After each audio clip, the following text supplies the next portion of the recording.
This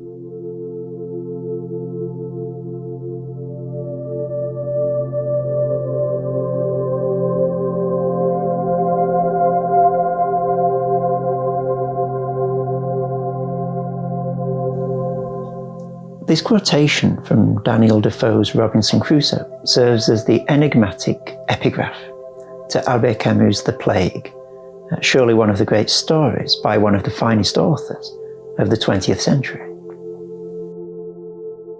It's an epigraph that's as provocative as it is impish, because it throws out a challenge to the reader of the story. How are we going to receive this representation of a plague? This representation that itself never really existed.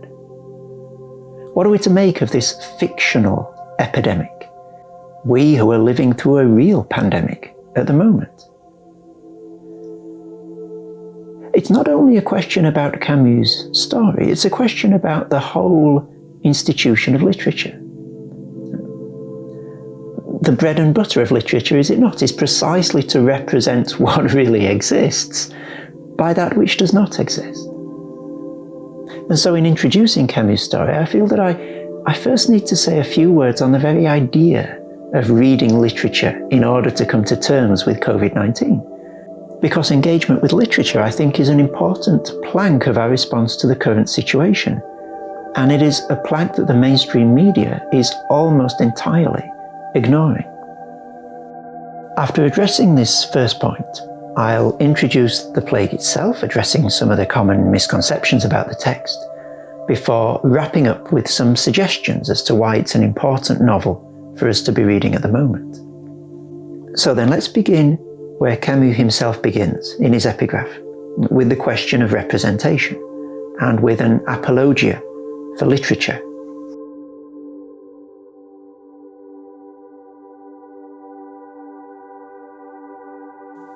That such a thing should even be necessary speaks eloquently about the journey that our society has been on in relation to the arts. The idea that literature and stories are to be relegated to the category of entertainment and reserved for those who like that sort of thing is a curiously and peculiarly modern delusion. It's both blind to the power of entertainment to shape outlooks and mentalities, and it's blind to the ubiquity of stories in our everyday existence. We can no more live without stories than we can live without shelter or sustenance. Without them, we simply cease to be human. Stories are not just trifles we read to amuse ourselves. They are lenses we look through to make sense of ourselves. It's what the philosopher Paul Ricoeur and others have called our narrative identity. You show me the stories you tell yourself, and I will show you who you are. So then, what is a text like The Plague? Well, let me offer one possible response. It is a world. Not our everyday world, but sufficiently like it to be recognizable and sufficiently different to be challenging and provocative. It's a world to which we're invited to travel and where we're invited to live for the duration of our reading. It's a world that takes us out of our everyday existence and then returns us to it with new understandings, new feelings, new vicarious experiences. As Camus notes in an essay on capital punishment, quoting Madame de Lafayette, the novel is a way of overcoming the difficulty of fate by imposing upon it a form. That's what literature does. It shapes, it forms our experience. If our only experience is of our day-to-day world, if we never leave that world, then we will be very unlikely to question that world. Why would we, when we've no idea of any alternative? But literature puts us just for a few hours in a different world, such that when we return to our own, we find it to be one among many possibilities. And this sense that things could be different, this inkling that the status quo is not all that there could be, this is a precious intuition that, if it's lost, makes sheep of us all and makes wolves of some of us. And it is literature that shows us this contingency of our own world, of our own immediate lived reality. And therefore, voyaging from our everyday reality into literary worlds is not just entertainment. It approximates closer to an act of civic duty. Like the proverbial fish that doesn't recognize that it's in water because it's never been out of it. We can't see our own world, the world right in front of our eyes. We can't see its assumptions, its quirks, its prejudices, unless we've got something to compare it to. Now, of course, literature is not the only way that we can learn from others' experiences and get a perspective on our world outside of our own. It's not the only way that we can walk in others' shoes and live in their worlds.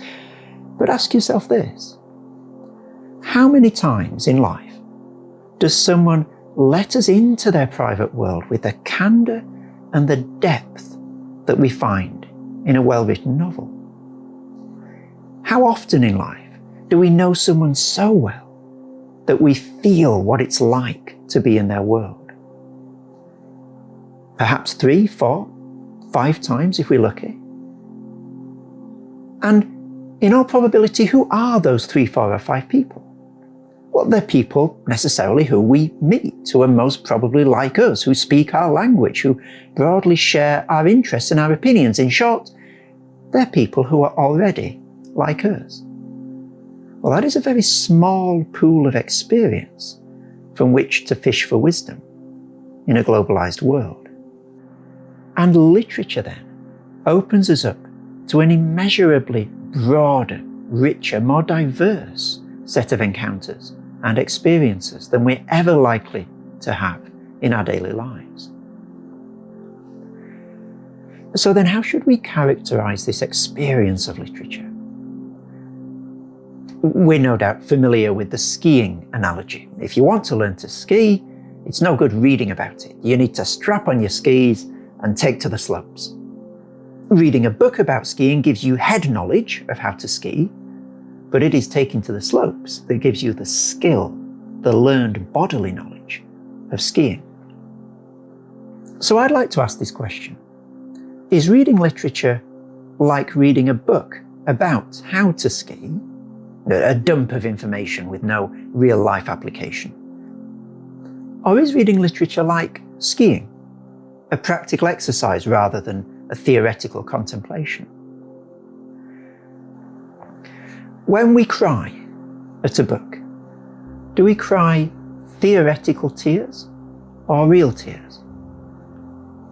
When we are moved by a book, do we feel theoretical emotions or real emotions? When we see life differently after finishing a novel, do we experience a theoretical change in perspective or a real change in perspective? In each case, I think these experiences are real, neurologically, affectively, real experiences. A book about skiing is not skiing, because skiing, to put it rather crudely, is about staying on your feet and going downhill. You can't do that reading a book. But a work of literature does not just represent life, like a book of skiing represents the experience of skiing. No, literature participates in life, because life itself is about stories, it's about emotions, it's about relationships and understanding. And these are the very things that literature offers us, not a mere third-person report of them. So, to respond directly to Camus' epigraph then, it is reasonable to represent that which exists by that which does not, because reality is always already an inextricable amalgam of matter and meaning, physical creation and mental creation, things and the stories that make sense of those things.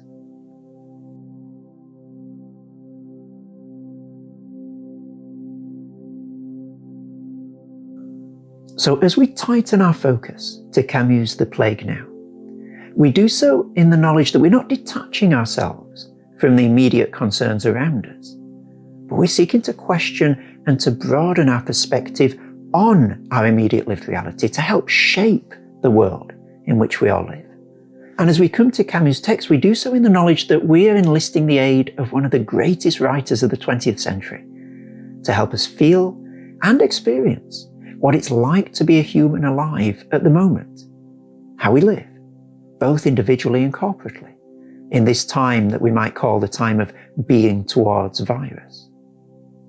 Camus began writing The Plague in 1941, in the depths of the Second World War, and it was published 2 years after the war's end in 1947 to huge initial success. It sold over 22,000 copies in just 2 weeks, and over 5 million copies have been sold to date, no doubt many more in the last couple of months as it's become one of the go-to literary texts for the COVID-19 epidemic.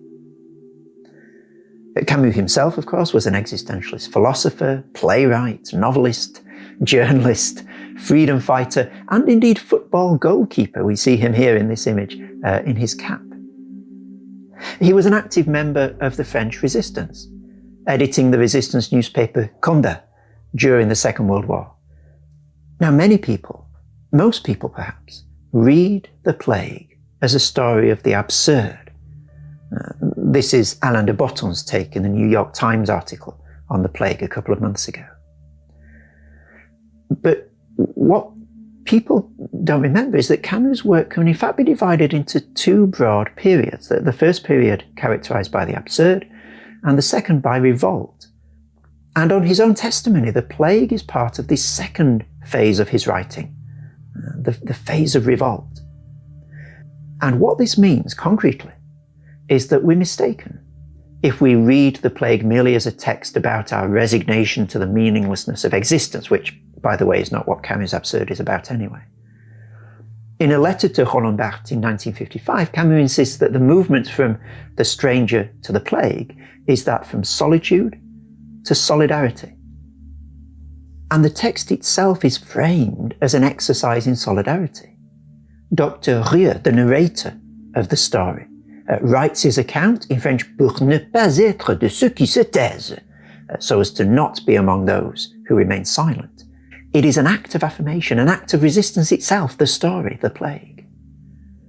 And in his chronicle, Rieu privileges the experience of the group over any particular individual in a further gesture of solidarity. Or take the journalist Rambert's dramatic gesture of solidarity when he decides to stay in Oran despite the opportunity he has to leave, and how this emblematizes Oran's response to the plague. Rambert says, "Je sais que je suis d'ici. Cette histoire nous concerne tous." I know that this is where I'm from. I belong here.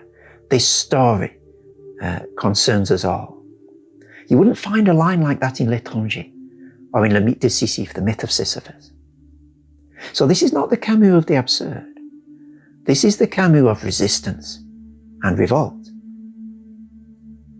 So then, what is The Plague about? Well, Camus himself says that it functions on three levels. It's about the events as they're literally recounted, the plague in Oran. It is about the German occupation of Paris, Camus says. Some people, de Botton included, tried to deny this, but Camus was always firm. It is about the German occupation of Paris. And it is about human existence as a whole. And what does the plague have to say to us today? Well, no doubt much more than I can encapsulate in any short video such as this one, but as I've tried to explore in my blog posts on the story, it opens a number of fruitful avenues, I think, for further thinking, particularly in the present context. It shows us, for example, how crises such as COVID-19 serve an apocalyptic function, revealing aspects of ourselves and our society that, for better or worse, would otherwise remain veiled or invisible. It shows us how modernity fits its whole horizon within the status quo, to the extent of dismissing the thought that things could ever be radically different to how they currently are. It shows us how we all try to fit new realities into existing expectations, and how disorienting it is when reality breaks or overflows those expectations, causing a paradigm shift in our understanding of the world and how it works. It shows how a crisis messes with our understanding of time, and by extension how crucial our understanding of time is for our experience of the world. It shows how we rely on statistics to give us a sense of the whole beyond our immediate experience, and it shows the problems inherent in relying on statistics in that way. Camus' story is also an invitation to us to listen to the other side, audi alteram partem. To be invited into the world of Oran under quarantine is not trivial. To understand what the world feels like to a rieux or to a panelu helps us to appreciate and engage fruitfully with people who are not like us. The plague also gives us a fresh perspective on our own time and place. It is, in C.S. Lewis's terms, an old book.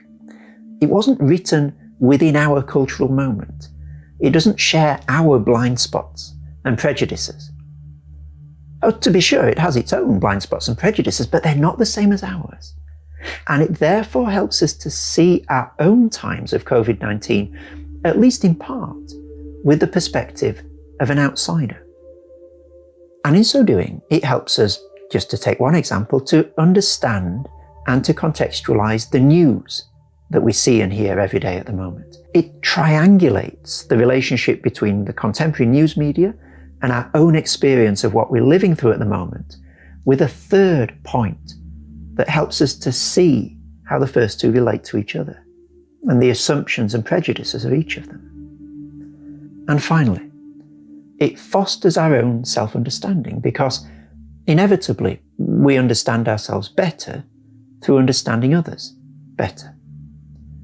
In the oft-quoted lines from Eliot's Four Quartets, we shall not cease from exploration, and the end of all our exploring will be to arrive where we started and know that place for the first time.